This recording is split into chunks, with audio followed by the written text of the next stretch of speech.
Porque una cosa es tener vida y la vida es un regalo. Hoy estamos aquí porque Dios nos permitió un día más de vida. Amén. Y la vida la agradecemos. ¿Cuántos agradecen la vida? Yo agradezco la vida. Amén. Agradezco la vida, agradezco por el día que Dios me da, por un día más que Dios me permite tener. Pero la buena vida es una recompensa. Y esa recompensa tiene que ser provocada. Las recompensas se provocan, no vienen automáticas. Vienen por una serie de pasos o acciones que hacemos como hijos para que la bendición de Dios nos acompañe. Una cosa es la vida y otra cosa es la buena vida. Yo deseo para todos los padres aquí, las familias, buena vida. Amén. Y esa buena vida tiene que ser provocada. Y la provocamos a través de las acciones de fe que movemos y en la cual actuamos cada día conforme al diseño y a lo aprendido a través de la palabra. El Día del Padre, hoy quiero hablarles de una frase que se utiliza en este día, una frase que muchos hijos acostumbran a decirle a su papá este día, así como se lo dicen también a la madre cuando es el Día de la Madre, pero acostumbran esta frase: eres el mejor papá del mundo. ¿Cuántos se lo han dicho a su papá? Eres el mejor papá del mundo. Entonces nos vamos a encontrar que hay muchos papás buenos en el mundo, hay muchos papás mejores. ¿Cuál será el mejor de todos? ¿Cuál será el mejor de todos? Alguien dice, el mío. ¿Cuál será el mejor de todos? Si todos dicen tener el mejor papá. Tú eres el mejor. No dicen tú eres uno de los mejores papás, padres del mundo, sino dice eres el mejor papá del mundo. Es decir, usted lo coloca en la cúspide, en lo más alto. Después de él están los demás. Pero cada quien tiene su concepción de honrar y de ver a su papá y de dedicarle también con palabras lo maravilloso que ha sido él para su vida. No voy a tomar las excepciones de los padres irresponsables, voy a tomar los padres responsables, amén. Los padres que se esfuerzan por cumplir su rol. Porque nosotros llegamos en el camino regular de la vida cristiana, nos enamoramos en el Señor, nos casamos, hablo por mí y por mi esposa, y después comienza una serie de responsabilidades cuando llegan los hijos. Ya, como me decía una vecina, te van a cambiar el nombre. Ya no te van a llamar Antonio, te van a llamar, mira los pañales, mira la leche, mira, tienes que comprarle lo que le hace falta a la hija o al hijo.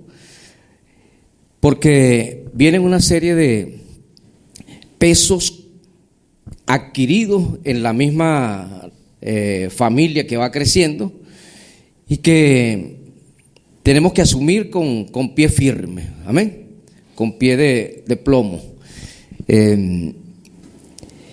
Yo trabajé por muchos años aquí en Refinería Moai, estuve casi 30 años ahí trabajando, una gran cantidad del tiempo estuve trabajando por guardias y la mayoría de las guardias, no sé, en los hospitales puede ocurrir también cuando hay muchas emergencias, que los médicos no duermen, trabajan 24 horas y a veces las noches las pasan enteras. Una gran cantidad de noches las pasamos en vela, porque cuando uno está trabajando en guardias nocturnas es para que cumpla la responsabilidad de estar despierto, no es para dormir, es para estar despierto y velar por la operación, por el funcionamiento de lo que está bajo tu responsabilidad. Y yo decía, wow, vale. Y muchos allí decían también, ¿quién me mandaría a casarme? Cuando estaba sudando la gota gorda, a las 2, 3 de la mañana, cerrando, abriendo válvulas grandes allí en refinería, o caminando de un lado para otro, empapado como si tuvieran echado un balde de agua encima, y no era carnaval, era por el trabajo fuerte que que exige la refinería, cuando la refinería estaba completa, estaba 100%, la refinería vamos a ir en servicio toda. Es exigente el trabajo para mantener la operación. Y todo ese trabajo lo hacíamos lo hacía con gratificación, sabiendo que mis hijas iban a tener su comida, iban a tener su vestido, iban a tener para esparcimiento, iban a tener para después en mis días libres salir a un parque, salir a un centro comercial, salir a pasear fuera de la ciudad y disfrutar con ellas en familia. Y este día son roles que nos corresponden a nosotros como padres y tenemos que asumirlo el resto de nuestros días hasta que terminemos la tarea de formación en nuestros muchachos y ellos ya salgan de casa a formar familia también. Y el Día del Padre nació a principios del siglo pasado, del siglo XX, en el 1910, en Estados Unidos, debido a una mujer, una hija llamada Sonora Smart Doctor, quien quiso homenajear a su padre, un veterano de guerra que enviudó joven y crió solo a sus 6 hijos. Este hombre enviuda joven, pero aprovechó el tiempo joven, ya tenía 6 muchachos y decidió formar esos muchachos, educarlos, trabajar, pero el tiempo en casa dedicarlo a formarlos con valores. Y nunca decidió casarse nuevamente, aunque tenía toda una vida todavía por casarse por segunda vez. No lo hizo, sino que dedicó el resto de su vida en la formación de sus hijos. Entonces, en la primera celebración oficial de esta fecha se llevó a cabo el 19 de junio de 1910, promovido por esta muchacha porque era el día del nacimiento de su papá. Ella dijo, si se celebra el Día de la Madre, ¿por qué no se va a celebrar también el Día del Padre? Y es más tarde, en 1972, cuando el presidente Richard Nixon en los Estados Unidos lo oficializa ya como una celebración de la nación norteamericana. Eso se expande a Venezuela, México, Argentina, y muchos países lo adoptan o lo adoptamos para celebrarlo ya no el 19, sino el tercer domingo del mes de junio. Otras naciones, otros continentes como Europa, España, Italia, Portugal lo celebran en el mes de marzo. Pero nuestro continente americano, la mayoría de los países lo celebramos en esta fecha, un domingo como hoy. Y hoy quiero hablarles acerca de el perfecto padre. No solamente el mejor papá, sino el perfecto papá. Amén. Porque nuestros padres podemos decir que fueron los mejores. Yo puedo decir que mi papá fue el mejor. Usted puede decir que el suyo fue el mejor que el mío, o el suyo es el mejor del mundo. Pero hay un padre que sí es perfecto, que nunca falla, que nunca nos abandona, que tiene el sello de la perfección. Nuestro Padre celestial, amén. Nuestro buen Padre y Dios. Su naturaleza lo expone así. Mateo capítulo 7, verso 7 al 11, está un dicho de Jesús, haciendo referencia a la naturaleza del Padre, la naturaleza de Dios como Padre. Recordemos que Jesús siempre, para hablar del único y verdadero Dios, se expresó como Padre.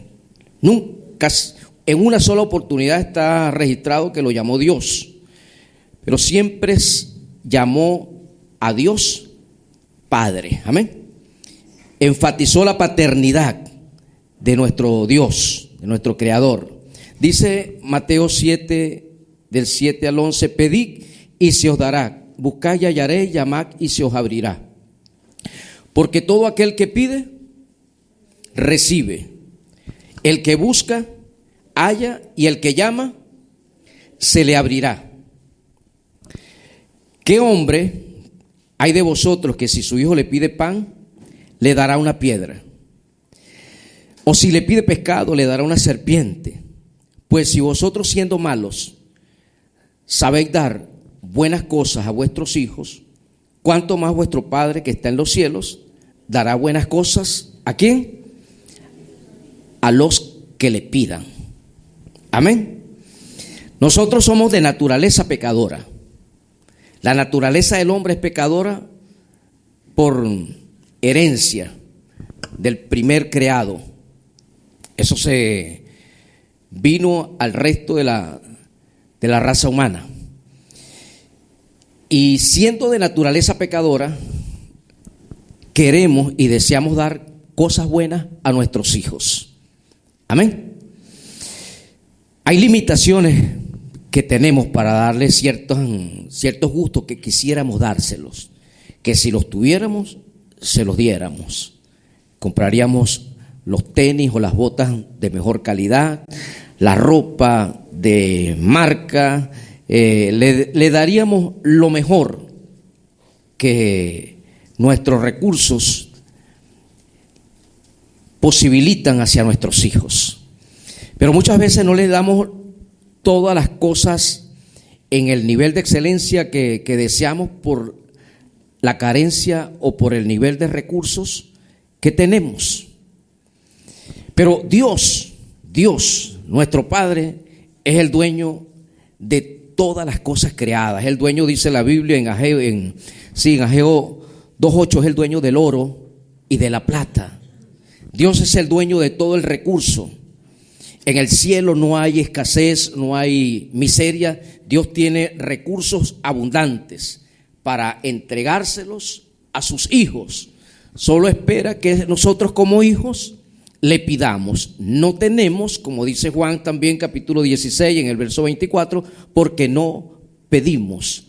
No tenemos porque no pedimos. Entonces es una condición que el Padre bueno y perfecto coloca para que nosotros tengamos lo que deseamos, pedir. ¿Y cómo lo hacemos? A través de una vida de oración. Amén. En oración usted le pide lo que desea, porque usted cree que Dios le quiere dar salud. Amén. Dios quiere que usted esté sano. Usted cree que Dios desea que usted camine con una mano adelante y otra atrás, que no tenga nada y pasando necesidad en casa. Dios quiere que tus necesidades en casa estén suplidas, que tú tengas el pan para tus hijos, el pan en la mesa, y tengas el vestido, la ropa para tus hijos como mínimo. Pero quiere cosas buenas y excelentes para nosotros como sus criaturas, sus preciados hijos. En Lucas, esta misma palabra la expresa Lucas de la siguiente forma: ¿quién de vosotros que tenga un amigo? Bueno, se la estoy leyendo unos versos antes. ¿Quién de vosotros que tenga un amigo y va a él a medianoche y le dice: amigo, préstame 3 panes, porque un amigo mío ha venido a mí de viaje y no tengo que ofrecerle? Y aquel respondiendo desde adentro le dice: no me molestes, la puerta ya está cerrada y mis niños están conmigo en cama. No puedo levantarme y dártelos. Os digo que si no se levanta a dárselos por ser su amigo, al menos por su importunidad se levantará y le dará todo lo que necesite. ¿Qué le dará? Todo lo que necesite, no algunas cosas. Le dará todo lo que necesite. Por eso os digo: pedid y se os dará. Buscad y hallaré, llamad y se os abrirá, porque todo el que pide recibe, el que busca halla, y el que llama se le abrirá. Y repite aquí lo que leímos en Mateo: ¿qué padre de vosotros, si su hijo le pide pan, le dará una piedra? Si le pide pescado, le dará una serpiente, o si le pide huevos, le dará un escorpión. si ustedes siendo malos saben dar buenas dádivas, o de naturaleza pecadora saben dar buenas cosas a sus hijos, cuánto más vuestro Padre Celestial dará el Espíritu Santo a los que se la pidan. Y bien es sabido también que primera de Corintios, capítulo 6, primera de Corintios, capítulo 16 también nos dice que nosotros no podemos ignorar que somos templo y morada del Espíritu Santo. ¿Cuándo vino el Espíritu Santo a ser morada en nosotros? Cuando le abrimos el corazón a Jesucristo. De resto no está. De resto no hay morada del Espíritu de Dios en nosotros. El Espíritu de Dios comienza a morar en la vida de la persona cuando recibe a Cristo como Señor y como Salvador. Amén. Es el único que nos califica para que su Espíritu haga morada en nuestro espíritu y se amalgame el Espíritu de Dios con nuestro espíritu y podamos desde allí poder adorar a Dios. Porque Juan capítulo 4 verso 24 dice que Dios busca adoradores que lo hagan en espíritu y en verdad.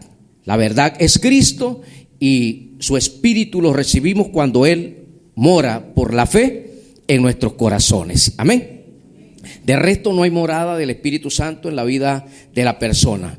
Pero una vez que tenemos su espíritu, debemos pedir su llenura, sus dones, y los frutos se vienen dando solos. Los frutos se vienen dando en la medida que mantenemos una relación y una comunión con Él, con el Espíritu que el Padre prometió entregar o dar a los que reciben a Jesucristo. Recuerden que cuando Cristo asciende, antes de ascender les dijo a sus discípulos que esperaran en Jerusalén, en el aposento alto, la promesa de su Espíritu, del Espíritu de Dios, que vendría y los embestiría de poder para que testificaran sin ningún tipo de temor acerca de las buenas noticias del reino en Cristo Jesús. Amén.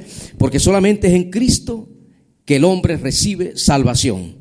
Como alguien le preguntó en estos días a este costarricense que se ha hecho un youtuber, Rodrigo, creo que es Rodrigo que se llama, Rigoberto que se llama como la mascota que tiene mi nieta allá, Rigoberto. Rigoberto le pregunta a una joven y le dice, de todas las religiones, Buda, Confucio, Zoroastro, Mahoma, ¿cuál, Jesucristo, cuál de tantos es el verdadero? Entonces él se relaja en su silla, está allí, toma agua relajadamente porque ya la respuesta la tiene lista y dice, ¿cuál de todos ellos tiene la tumba vacía? ¿Quién tiene la tumba vacía? Solamente Jesucristo. Amén. Es el único que pudo tener la autoridad para decir, yo tengo el poder para entregar mi vida y tengo poder para volverla a tomar, como sucedió al tercer día, que se levantó de entre los muertos para vivir y estar siempre con un cuerpo de gloria a la derecha del Padre por la eternidad. Amén. Entonces, nosotros no somos jamás mejores que Dios. Amén. No podemos pensar que nosotros somos mejores que Dios. El día que nosotros creamos que somos mejores que Dios, ya no necesitamos de Él. Pero como sabemos que no somos mejores que Él es mejor que nosotros, siempre tenemos dependencia de nuestro Dios. Amén. Nuestra dependencia es de Él porque Él es el mejor y el perfecto Padre de nuestras vidas. Amén. No hay uno, no hay otro como Él. Él es único Padre. Claro, Él ha puesto una vara a los padres terrenales para que sean perfectos como Él, o que busquemos esa perfección en nuestra manera de actuar o de movernos aquí. En el libro de Lucas también, libro de Lucas, en el capítulo 15, se nos narra la historia que le colocaron por título el hijo pródigo. Pero en sí esta parábola es acerca del padre bueno por naturaleza. El padre que, a pesar de que el hijo hace lo incorrecto, nunca deja de amarlo. ¿Qué padre hay que si el hijo le comete un error, lo destierra? Bueno, siempre hay algunas excepciones. Siempre hay algunas excepciones, porque he conocido que cuando un hecho le desgarra el corazón al papá, tal vez el papá dice: ya tú no sos mi hijo, usted no forma parte de esta familia. Y después que dicen eso, se arrepienten de esas palabras y vuelven a buscar al muchacho, y vuelven a buscar a la hija, porque lo dijeron en un momento de ira, en un momento de rabia. Así pasa con una gran mayoría. Son contados con los dedos de una sola mano el padre que permanece bravo con el hijo. Ese no está normal. Tiene un corazón muy, muy extraño. Pero un padre no aprueba las desviaciones o los errores del hijo. Pero el no aprobarlas no quiere decir que no lo ama, que le va a cerrar las puertas. Siempre el hijo va a tener el apoyo del papá, aunque el papá no apruebe la conducta desviada o errada en la que incurrió. Amén.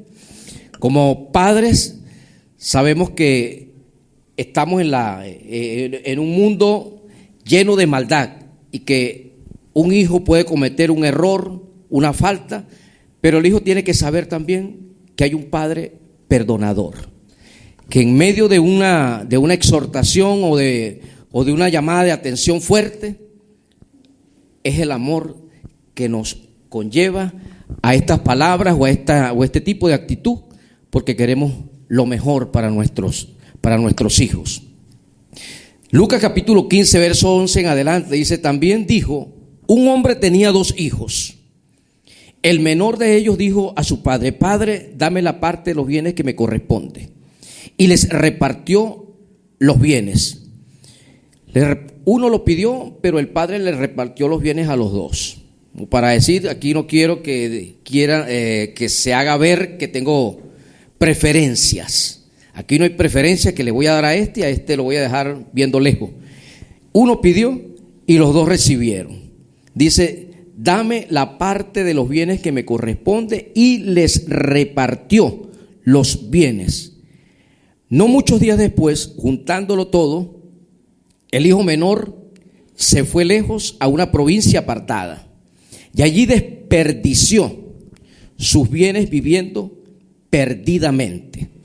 Entonces, se conoce el título de esta parábola como el hijo pródigo, pero pródigo no es aquel que se va de casa, sino aquel cuyos recursos dados los despilfarra, los deteriora, los hace una botarata con aquellos recursos. Eso es prodigiar. No muchos días después, juntándolo todo, el hijo menor se fue lejos a una provincia apartada y ahí desperdició, malgastó. Malgastar es prodigiar, es la característica de un hijo pródigo, aquel que malgasta, aquel que despilfarra los bienes que se le asignan o que se le dan. No el que se va de casa, no el que decide irse de casa porque se unió ya a su esposa, porque si no también se le diría pródigo al que se fue de casa por matrimonio, y eso no es pródigo, se fue a formar su familia. Dice: cuando todo lo hubo malgastado, vino una gran hambre en aquella provincia y comenzó él a pasar necesidad. Entonces fue y se arrimó a uno de los ciudadanos de aquella tierra, el cual lo envió a su hacienda para que apacentara cerdos. Y si había una tarea indigna para un judío, era esta: porque el cerdo está considerado en la cultura judía un animal inmundo, impuro.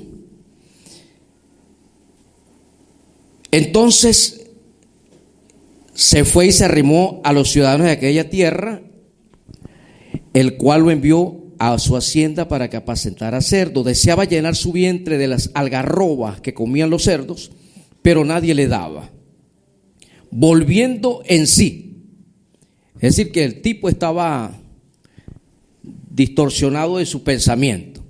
Volvió en sí, le volvió el sentido común. Y cuando el sentido común le retornó, dijo: ¿cuántos jornaleros, cuántos obreros tiene mi papá en casa que tienen abundancia de pan y yo perezco de hambre? Me levantaré e iré a mi padre y le diré: Padre, he pecado contra el cielo y contra ti. Ya no soy digno de ser llamado tu hijo. Hazme como a uno de tus jornaleros. Porque a pesar de que eran obreros en la casa del papá, tenían buena alimentación, tenían un buen pan para llevárselo a su boca. Entonces se levantó y fue a su padre cuando aún estaba lejos. Lo vio su padre y fue movido a misericordia y corrió y se echó sobre su cuello y lo besó. Este hijo, ¿cómo venía? Venía descalzo, venía harapiento, venía hediondo a puerco, a cipa, a toda esa inmundicia donde estaba trabajando. Tendría días que no se bañaba, pero el padre corrió hacia donde él estaba, lo abrazó y lo besó en el cuello. Dice que lo besó muchas veces, dice otras interpretaciones, dice lo besó muchas veces. El hijo le dijo: Padre, he pecado contra el cielo y contra ti, y ya no soy digno de ser llamado tu hijo.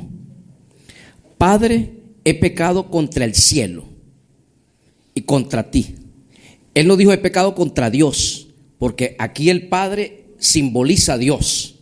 El Padre de esta parábola es símbolo de nuestro Padre Celestial, que a pesar del desvío, a pesar de nuestras conductas equivocadas, erradas, Él nunca deja de amarnos. Amén. Y espera que retornemos nuevamente a su regazo, que volvamos en sí, y nunca vamos a recibir un rechazo por parte de nuestro Padre.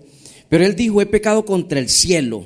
Es decir, hay cosas que los cielos lo mantienen cerrado. Él sabía que la condición que él tenía, que no conseguía trabajo, que no tenía la abundancia, que había quedado limpio, era porque los cielos estaban cerrados. Hay acciones, hay cosas que nosotros hacemos que cierran los cielos, mientras que hay otras acciones que los mantienen abiertos. La deshonra a nuestros padres cierra los cielos. El deshonrar a un padre es cielos cerrados.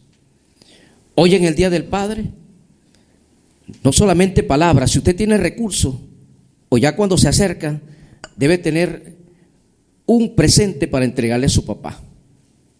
Eso es honra, porque muchos hijos acostumbran es solamente honrar de palabra, y pasan los años y el papá dice: ¿y cuándo se va a acordar de darme algo? Yo le regalé así a la hija, todos los años le daba muñecas, le cambiaba las muñecas todos los años, el hijo, las bicicletas. Él le dio ejemplo. Pero hay hijos que la honra la tienen en el piso, hay hijos que la honra no la fortalecen, pero nosotros también tenemos como padres que enseñarlos, porque si ellos honran, ellos van a ser bendecidos. Y muchas veces el padre deja pasar esto y se hace fortaleza, que como nunca aportó, nunca le dio nada al papá, ya tampoco lo tiene por una buena costumbre darlo en el resto de su vida si se fuera de casa. Porque nunca honró a su papá ni en su cumpleaños, ni en un día como hoy que se celebra el Día del Padre. Amén. Si usted tiene a su padre vivo, sáquelo a comerse algo sabroso que a él le guste. Cómprele algo nuevo, un presente para su papá. Amén. Que es bonito también, papi, tú eres el mejor del mundo, pero demuéstraselo, no solamente con palabras, demuéstralo que ese papá, oye, que hoy en la mañana el desayuno que siempre le gusta se lo serviste, o el almuerzo, hay chance, o la cena, o una cena, oye, comprar un pollito y vamos a prepararle un asadito de pollo bien bonito, vamos a buscar por internet una buena receta, cómo queda el plato bien adornado, y lo llama a la mesa, prende una velita en la mesa y se sientan junto a su papá a celebrar el día. Amén. Eso abre los cielos. Honra a los padres, abre los cielos. Y la Biblia no nos dice que si el padre fue bueno, porque usted dice que no se merece nada. Ese padre no se merece nada, ni una pizca de torta se merece, porque ha sido malo. Pero la bendición es para la gente sabia. Amén. El que toma la palabra y la pone en acción, recibe la bendición de esa palabra y la honra. Yo digo que el padre que se ha portado mal, el padre que ha sido irresponsable y el hijo lo honra, tiene doble honra el hijo. Agar tiene doble honra. Entonces aproveche el nivel de la doble honra, que si es que su padre se ha portado mal, no ha sido al nivel que usted deseó, pero la honra que usted le dé a ese papá es una doble honra para su vida también. Los cielos van a estar abiertos para que la abundancia del reino se pose sobre tus manos. Amén. Y todo lo que tú hagas prospere. Amén. Hay cielos que están cerrados porque el hijo, si ve al papá, están acostumbrados. Aquí en Venezuela es esta costumbre y no podemos perderla, que el hijo cuando ve al papá, bendición papá. Así el papá esté borracho y le diga, te bendiga, uno le dice, bendición papá. Es una costumbre, amén, que le decimos bendición. Algún día se convierte. Algún día se convierte el viejo y me la da como es. Pero esté como esté, bendición papi. Se portó mal, no importa, bendición papá. La honra te abre los cielos, amén. Y nosotros en este asunto tenemos que ser vivitos y mantener los cielos abiertos, honrando a nuestros padres. Aleluya. Este muchacho cerró, él sabía que los cielos estaban cerrados porque no había honrado a su papá, había deshonrado a Dios, había deshonrado al Señor. Y nosotros podemos ocultar cosas de las personas en casa, pero ¿cómo nos ocultamos de Dios? ¿Cómo usted se oculta de Dios? Si Dios lo ve todo, amén. Pero Él no está viendo lo malo que usted está haciendo para sentarle un chaparrazo. Dios está esperando que usted vuelva en sí, como lo hizo este pródigo, este malgastador, este despilfarrador, que volvió en sí y dijo, yo quiero que los cielos se abran, voy a reconciliarme con mi papá, voy a pedirle perdón, que me haga así sea como uno de los jornaleros, que me dé lo mínimo que tiene en casa, así sea como uno de sus obreros. Pero hijo es hijo. Anteriormente en el antiguo pacto, el privilegio grande lo tenía el hijo primero, el que abría la matriz, el que salía el número uno, el primogénito. Pero hoy, en Cristo Jesús, en la gracia, todos tenemos ese lugar. Amén. Todos somos privilegiados ante los ojos de nuestro Padre Celestial. Él no da el espíritu por medida, Él nos da su espíritu completo, porque somos sus hijos. Amén. Somos sus hijos. Reconocemos que Él es la fuente. Él es la fuente. Padre tiene un significado en griego. Abba, Padre. Abba, Padre. Abba viene de la raíz fuente, el que provee, el que suple, el que protege. Eso es Abba. El que protege, el que suple, el que te sustenta. Amén. Hoy estamos aquí porque Dios nos sustenta con la vida. Amén. El sustento de vida que tenemos hoy es por la gracia y por el favor de nuestro Señor, de nuestro Dios. El hijo le dijo: Padre, he pecado contra el cielo y contra ti, ya no soy digno de ser llamado tu hijo. Pero el padre le dijo a sus siervos: sacad el mejor vestido, vestidle y ponerle un anillo en su dedo y calzado en sus pies. Traed el becerro gordo y matadlo y comamos y hagamos fiesta, porque mi hijo muerto era y ha revivido. Se había perdido y es hallado. Y comenzaron a regocijarse. El hijo mayor, que estaba en el campo, al regresar cerca de la casa, oyó la música y las danzas y dijo: ¿qué es esto? Si no es mi cumpleaños. ¿Por qué esta fiesta? Se me están adelantando una llamándolo, y llamando a uno de sus criados le preguntó: ¿qué es eso que escucho? ¿Qué está pasando? El criado le dijo: tu hermano ha regresado y tu padre ha hecho matar el becerro gordo por lo recibió bueno y sano. Entonces el hermano se enojó. Este sí estaba grave. Este quería que el hermano se perdiera. Este sí tenía el corazón contaminado. En lugar de alegrarse, se enojó.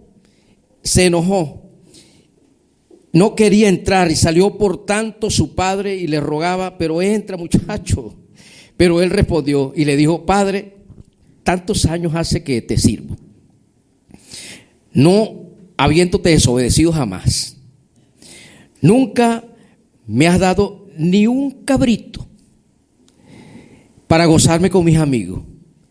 Pero cuando vino este hijo tuyo, lo dijo mi hermano, que ha consumido tus bienes con ramera, sabía dónde estaba, pero no lo fue a buscar tampoco. Has hecho matar para él el becerro gordo. Él entonces le dijo: hijo, tú siempre estás conmigo y todas mis cosas son tuyas. Pero era necesario hacer fiesta y regocijarnos, porque tu hermano estaba muerto y ha revivido. Se había perdido y ha sido hallado. Amén. Entonces, cuando alguien vuelve a casa, es motivo de regocijo. Amén. No es motivo, mira, y volvió.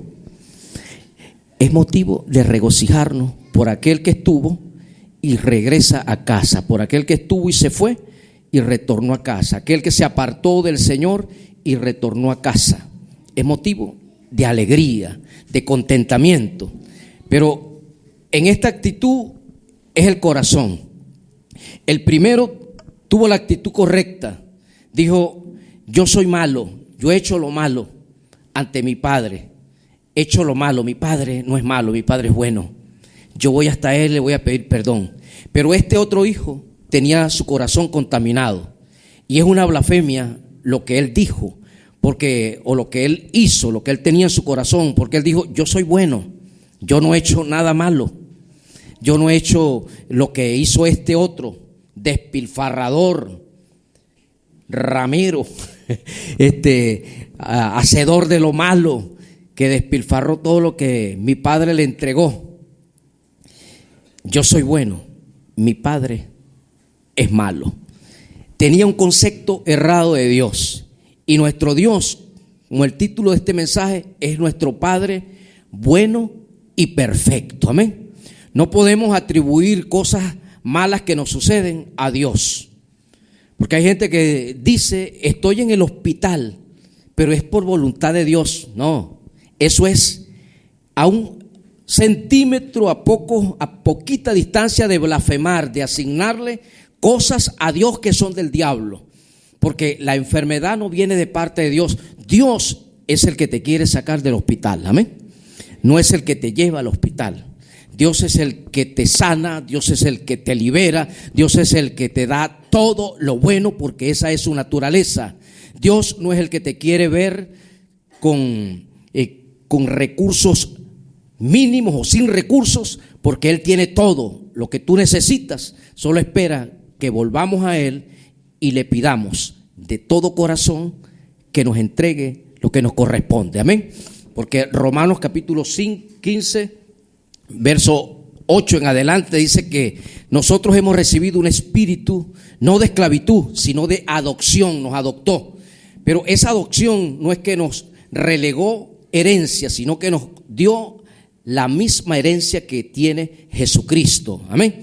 La misma herencia que le corresponde a Jesús es también nuestra. Amén. Somos hijos, herederos y coherederos con Cristo. Dios nos ha hecho hijos. Su hijo legítimo ciertamente es Jesucristo. Nosotros somos adoptados, pero con los mismos derechos que tiene Jesús en el reino. Solo espera que nosotros, apropiándonos de la autoridad que Él nos ha dado en el nombre de Jesús, le pidamos y esperemos confiadamente que lo que le pedimos viene de camino.